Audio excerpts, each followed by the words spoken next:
Oh, you are back! Domo arigato gozaimasu! It's great to see you here because we're going to look into the second part of Toyota's productivity system, because now it gets interesting because we have a look at what things you could apply to your daily routine, and of course, as always, things you need to adjust in order to be even more unstoppable. And the good thing is you can apply those principles without producing many different cars. Okay, are you ready to rumble? Oh. Yes, then let's start right away with the very first part, which is practice Kaizen. For example, try small daily improvements, fixing tiny inefficiencies, refining your workflow, because those small changes, they compound. Because here's the cool thing, instead of just waiting for this big opportunity where somebody asks you, hey, can you please work on this and that? No, you already prepared that moment with the small improvements you're doing every single day. For example, you see that something is just manual and it takes too much time. Make proposals as to how you can save that time, and you will see this time that you're saving, it will help you to even work on other big value adding tasks. And as you do continuously those small improvements, you build up momentum. And what I specifically like is that, you know, sometimes people just look at the big picture and try to fix the big things. Sometimes working on those big topics, it takes a lot of time because literally, as the name says, it's a big topic and it can take a lot of time to work on it. But instead, if you focus on the small changes, here, a small change there, a small change here, a small change there, and you might see over time, the time you made those small changes, you actually could have fixed a big problem as well. So what does it tell us specifically? Instead of just looking at the bigger picture and say, yes, it all needs to be perfect, you can start doing small adjustments here and there, and you will see it helps you save time, it helps you improve quality, it helps you improve speed. You see, the list is long. So specifically practicing Kaizen, looking at the continuous improvements, it helps you to use your time more towards value-adding tasks or even take on new opportunities because you could improve other topics beforehand. Then let's have a look at point number 2, which is eliminate waste. Ask yourself, what slows me down? What adds no value? What can I remove? Because less clutter, it means more clarity. And doesn't it make sense? Sometimes you have tasks on your to-do list because the person who handed you over that task told you it is important. But if you ask yourself, what is the added value of the task? Is this value adding for my customers? Is there something that I can fine-tune or modify? Or is somebody else already taking care of the task? Because if you do double work, what's the point of doing it? Just remove it and instead focus on other tasks. So again, here look at things that you do that don't add value to your daily output. Or one thing I like to think about as well is, imagine your work desk. You have so much stuff on your table. Is this all needed? You could, for example, also clean up your workspace so that when you start working, you have a clear environment and also clear mind, and it's easier for you to be focused on the things that you're working on instead of always making space to move your mouse around when you want to do something. Then let's have a look at point number 3, which is standardize your routines. Create clear steps for morning routines, work sessions, creative process, because this standardization, it increases consistency. And it makes completely sense. Sometimes when you do things manually each time, sometimes you need to think back, okay, what did I need to do again at this step? What do I have to do this? Do I have to do that? But if you have a clear procedure, if you have clear steps as to first I'm going to do this, then I'm going to do this, then this and that, it is easier for you to do some of the work. So for example, for me specifically, what I do sometimes, if I have a task that I need to do every 3 months, I try to write it down so that next time in 3 months, I know what are the specific steps I need to take in order to make sure that this task is executed flawlessly. And the same thing applies for anything that requires manual work, because if it's clear what are the steps, it just helps you to focus on executing the steps. And the cool thing is, you can then think about next time, what are the points that you could improve in order to have a better output. Point number 4 is about use visual management. Try, for example, boards, checklists, color coding, and the visuals, they reduce the mental load. And that's something very important. For any kind of task that you hand over to somebody, think about not only content-wise, is the content good, but the visuals that you're preparing, are they adding value? Do they make it clear for your stakeholder to fully understand what you're trying to say? For example, you want to get a yes on your proposal. For example, if you just dump the whole task, I say, here, this is my proposal, and the person just looks at it, is like, wow, this is so much text, it's so chaotic. It is very difficult for that person to say, yes, okay, you can go ahead with that. But if you think of visually already presenting your proposal, it's easier for the person to understand, aha, okay, you are thinking about increasing sales while reducing costs for us. Oh, this is amazing. So then, for example, you can highlight what is the objective, what is the goal, so that the person looking at your document can quickly understand what your proposal is about and can say yes or no, or let's refine it. And this means using those visuals, it helps you as well to be more clear about what the idea is about. Because I've seen a lot of times that when it's not clear in their mind, you can also see it reflected on the paper. But instead, if you take time to visualize it and look at what is the most important thing, it becomes clearer for everybody involved, including yourself. Isn't that amazing? Point number 5 is go and see for yourself. Before making decisions, observe the real situation. Because reality, it beats assumptions. And that's super clear, right? Instead of just thinking, okay, yes, I think this is the reason, and we just fix it, you have a look specifically. And this helps you not only to see what is the real situation, but it helps you to contextualize the entire issue. For example, you see that the sales department is not delivering the sales they need.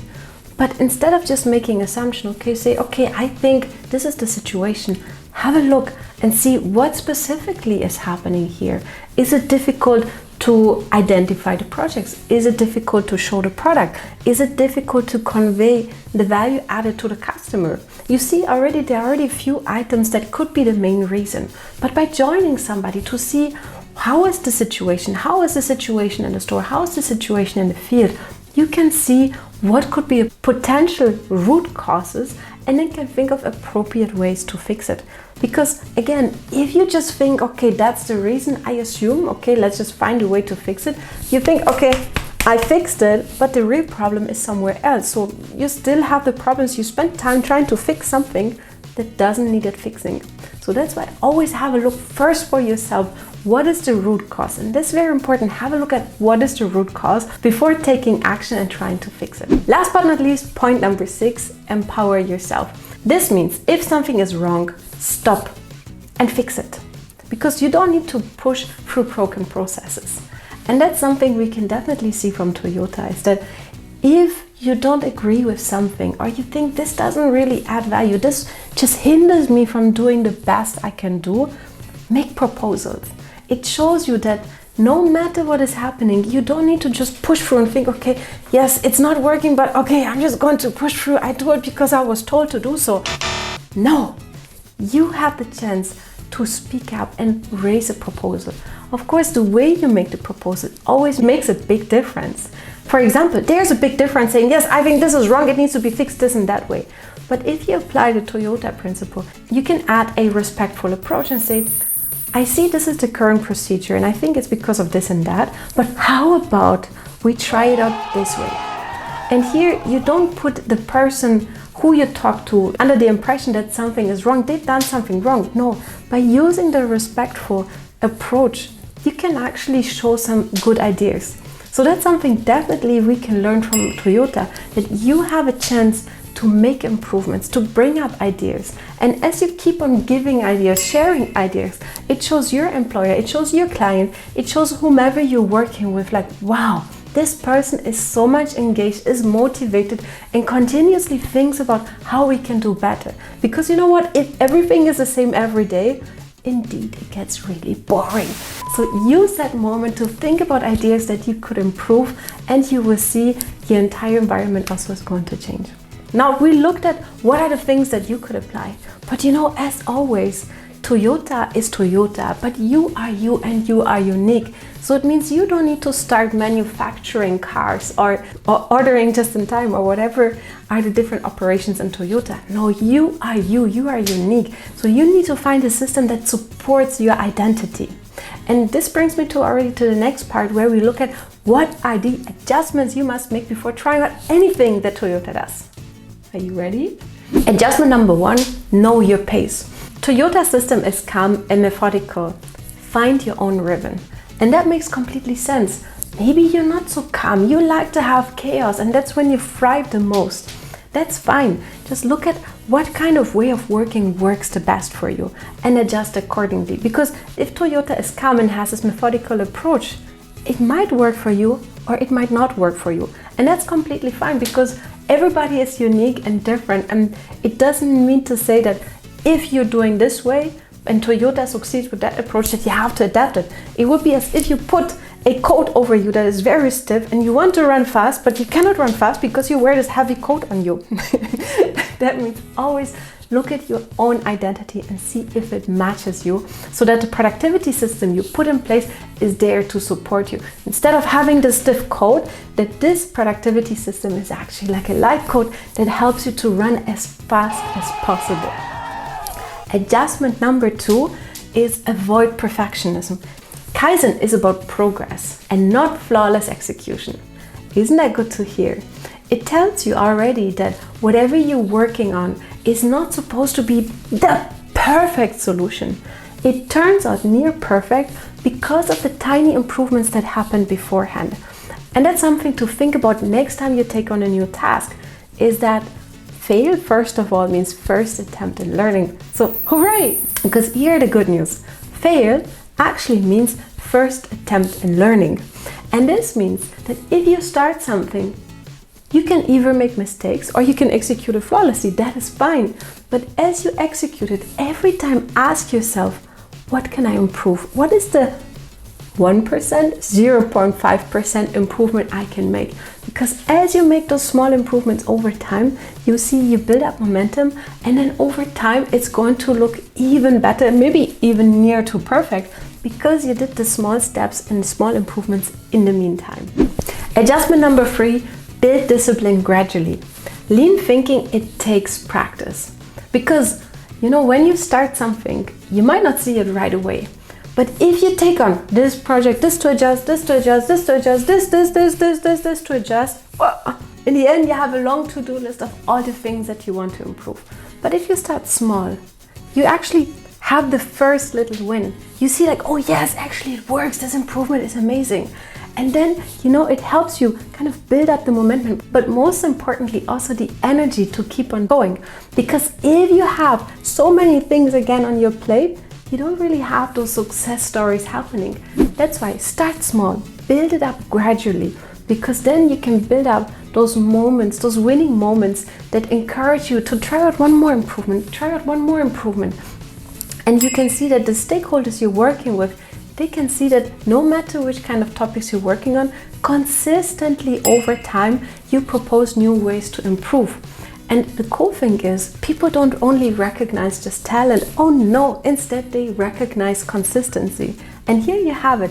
If you do it consistently, it helps you showcase your brand and showcase your work ethics for the high quality that you're standing for, that we can also see from Toyota. Adjustment number 4, align your system with your mission. Toyota's system works because it matches their identity. Your system must match yours. As you can see, Toyota's system is all about respect, empowering people, but also very important, the continuous improvement they have. And this means all the actions, all the productivity hacks they're implementing are there to support that mission. But the real lesson here is more about to think about what is your own identity, what is your own mission. For example, if your core identity is all about innovation, have a look at if those 3 principles help you have that identity of innovation. If not, have a look at videos like Apple or BMW, where you can also see some other tools or other productivity hacks they're using in order to boost innovation. So that's Toyota's productivity system. It's discipline. human-centered, efficient, and built on the belief that small improvements, they create big results. But the real lesson isn't about build cars like Toyota or use Japanese terms. No. Instead, it's about thinking what kind of discipline you want to put in place in order to create your future. It's about thinking what kind of respect you put into the resources and people you're working with in order to build up your own identity. Or it's about the kind of improvements you want to make in order to be the future unstoppable version of yourself. Let me know in the comments which points you like the most, or which points you maybe want to hear more, or which kind of points encouraged you to try out. And if you even have some time, write down what was the output from it. I'm always curious to hear what are the things that help you be unstoppable yourself. All right then, I'm curious to hear from you. Remember in the meantime to subscribe to the channel and stay tuned for more stories to come. Speak to you soon. Bye! And psst, by the way, I added for you some blurbs so you have a moment of fun to see how it is to record some of the videos. Enjoy! Bye! Really addy but really addy. Gosh. Maybe your ribbon is you need ribbon.